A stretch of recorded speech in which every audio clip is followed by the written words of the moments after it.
So was that your weirdest Easter Sunday ever?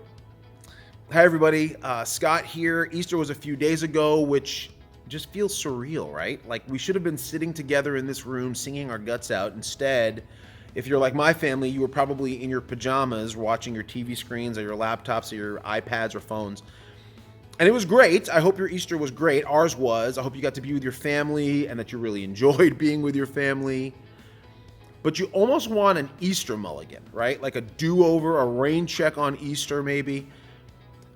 I hope that your Easter was as good as it possibly could be, but it definitely felt to me like one of the weirdest, if not the weirdest Easter ever in life.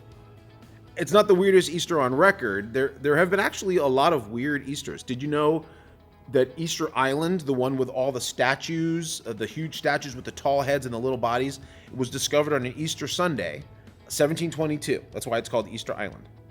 Did you know that the Tony Awards, the musical theater awards in the United States, started Easter Sunday, 1947?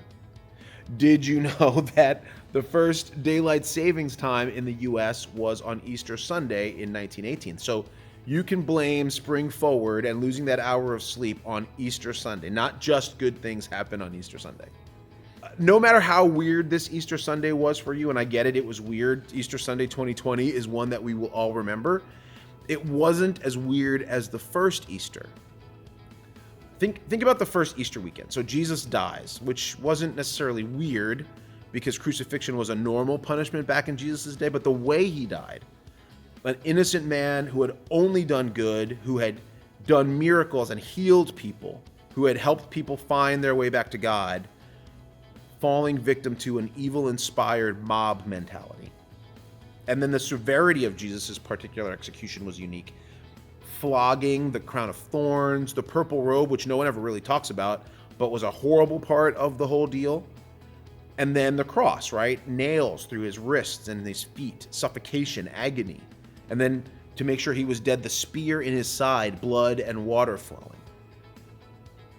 Did you know there was an earthquake during that first Easter weekend? That the sky went dark, that the temple curtain was torn in half from top to bottom. If you read Matthew 27, 45 through 54, you'll get a really good picture of lots of the weirdness that happened on that first Easter weekend, especially on Good Friday. And then on Easter Sunday, the biggest weirdness of all time, when a man who happened to be God's son, who had been killed a couple of days earlier on a cross, stopped being dead. No one has ever decided to stop being dead. Nobody has had the power to do something like that, but Jesus did. And there has never been since, nor will there ever be, a weirder Easter Sunday than that. And the weirdness of that first Easter Sunday made it the best one that will ever be. And this past Sunday was strange, was weird, not to the level of that first Easter. But like that first Easter, God brought great good out of serious bad.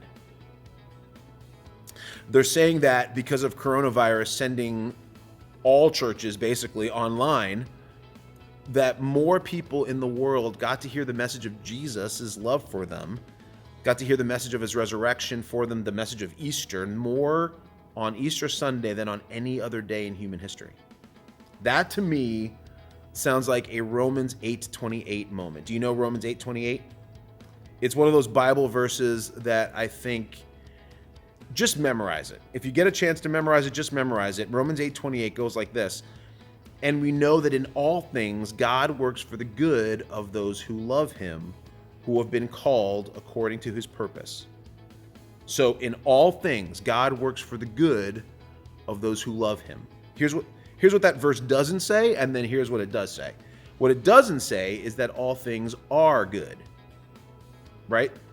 There are bad things in the world. This is a bad time. Sickness and death are bad and the enemy of health and life.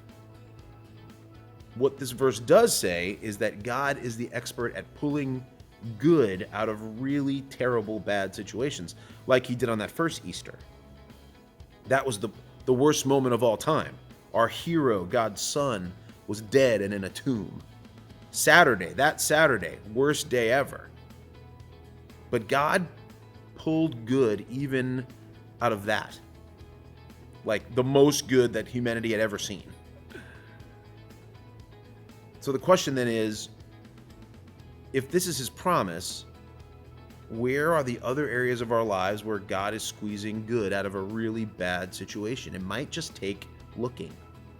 Could it be that he's doing that for you somewhere in the middle of this pandemic? Could it be that he's doing that in a bunch of different areas in our lives that we just need to kind of open our eyes and see?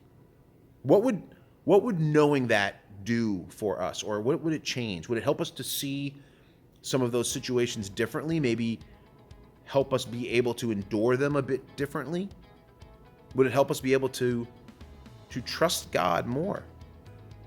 That out of these bad situations, he can pull good, he can bring life out of death. Because if he could do it with Jesus on that first Easter, he can probably do it in situations in our own lives. And if he could, and if he was doing that, well, that wouldn't be bad. I hope you get to experience that this week. I hope that in all you do, you get to see God pulling good out of bad situations over and over and over again. He promises to, he wants to. Hope you have a great week this week, everybody.